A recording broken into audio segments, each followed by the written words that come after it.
So called influencer.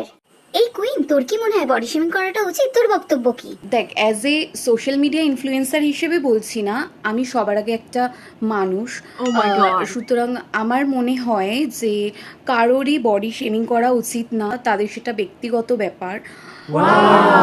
যে নিজের পয়সা বাঁচিয়ে রাখতে চায়, খেতে চায় না, সে রোগা, তাকে আমি কেন বলতে যাব যে তুমি এত কেন রোগা? আমার বেসিক্যালি এই জিনিসটা একদম পছন্দ হয় না পার্সোনালি। আর সোশ্যাল মিডিয়া ইনফ্লুয়েন্সার হিসাবে তো অবভিয়াসলি এগুলো আমাকে সমাজের সমস্ত মানুষের মধ্যে ছড়ানোটা উচিত।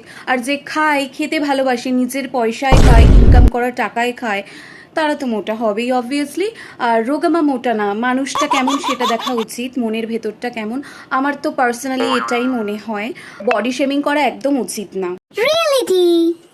কি হলো, ভিডিও কলটা এঙ্গেজ হচ্ছে না কেন? এই তো, হ্যাঁ।